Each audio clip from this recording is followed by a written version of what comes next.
before you done with it. If you're in the mood, we can take it to the moon. Like a movie scene, table for two.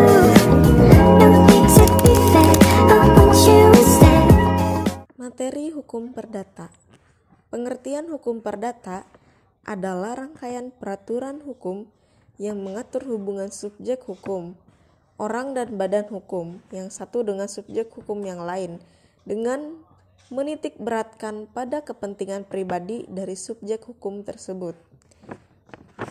Ada pula hukum perdata bertujuan untuk mengatur hubungan di antara penduduk atau warga negara sehari-hari, seperti kedewasaan seseorang, perkawinan, perceraian, kematian, waris, harta benda, kegiatan usaha dan tindakan bersifat perdata lainnya. Terdapat dua kaidah di dalam hukum perdata, yaitu 1.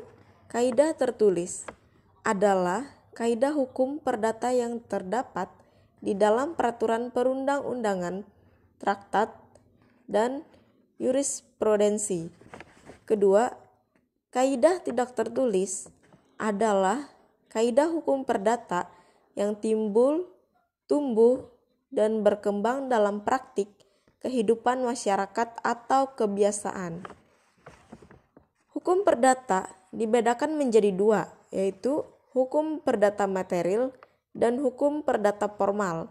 Hukum perdata material mengatur kepentingan-kepentingan perdata setiap subjek hukum, sementara hukum perdata formal berfungsi menerapkan hukum perdata material apabila ada pelanggaran. Sumber hukum perdata Indonesia dalam buku pengantar hukum perdata Indonesia oleh Usman Munir secara khusus berikut sumber-sumber hukum perdata tertulis di Indonesia, yaitu 1.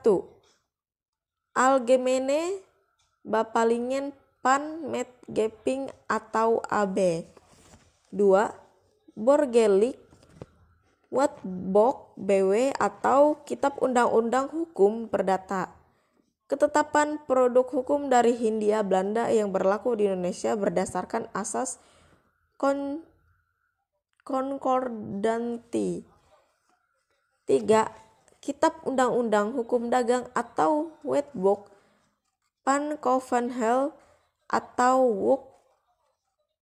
4. Undang-Undang Nomor 5 Tahun 1960 tentang pokok agraria. Keberadaan undang-undang ini mencabut berlakunya buku 2 KUHP yang berkaitan dengan hak atas tanah kecuali hipotek. Undang-undang agraria secara umum mengatur mengenai hukum pertahanan yang berlandasan hukum adat. 5. Undang-Undang Nomor 16 Tahun 2019 Nomor 1 Tahun 1974 tentang perkawinan. 6. Undang-Undang Nomor 42 Tahun 1996 tentang hak tanggungan terhadap tanah dan benda berhubungan dengan tanah. 7. Undang-Undang Nomor 42 Tahun 1999 tentang jaminan fidusia. 8. Undang-Undang Nomor 24 Tahun 2004 tentang lembaga jaminan simpanan. 9. Inpres Nomor 1 Tahun 1991 tentang kompilasi hukum Islam yang mengatur hukum perkawinan, hukum pewarisan, dan hukum perwakapan.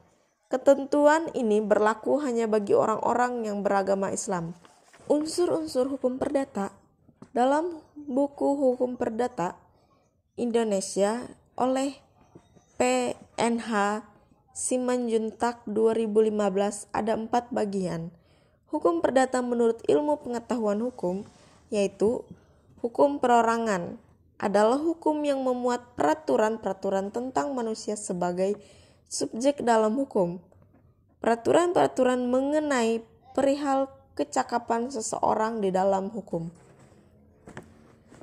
2. Hukum keluarga adalah hukum yang mengatur hubungan-hubungan yang timbul karena hubungan kekeluargaan seperti perkawinan, hubungan antara orang tua dan anak, perwalian dan pengampunan. Ketiga, hukum harta kekayaan adalah hukum yang mengatur tentang hubungan-hubungan hukum yang dapat dinilai dengan uang. Hukum harta kekayaan meliputi dua jenis hak, yaitu pertama, hak mutlak, berlaku terhadap setiap orang, baik hak-hak atas benda maupun hak-hak atas barang, tidak berwujud seperti hak milik, hak usaha dan cipta dan hak paten. Kedua, hak relatif, hak-hak yang timbul karena suatu peristiwa hukum di mana pihak yang satu terkait dengan pihak lain, seperti perjanjian jual beli dan perjanjian kerja. Keempat, hukum waris adalah hukum yang mengatur tentang tata cara beralihnya harta kekayaan dari seseorang yang telah meninggal kepada orang yang masih hidup atau para ahli warisnya. Asas-asas yang digunakan dalam hukum perdata. Dalam hukum perdata, berikut asas-asas yang lazim digunakan. 1. Asas yang melindungi hak-hak asasi manusia tercantum dalam pasal 1 sampai 3 BW. Kedua, asas bahwa setiap orang harus mempunyai nama dan tempat kediaman hukum tercantum dalam pasal 5A dan seterusnya BW. Ketiga, asas perlindungan kepada orang-orang yang tidak cakap untuk melakukan perbuatan hukum tercantum pada pasal 1330 BW, asas yang membagi hak manusia. Keempat, asas hak milik ini adalah fungsi sosial bahwa orang yang tidak dibenarkan untuk membiarkan atau menggunakan hak miliknya secara merugikan orang atau masyarakat. Lihat pasal 1365 BW. Kelima, asas pacta sunt serpanda. Setiap perjanjian itu mengikat para pihak dan harus ditaati dengan itikat baik. Lihat pasal 1338 BW.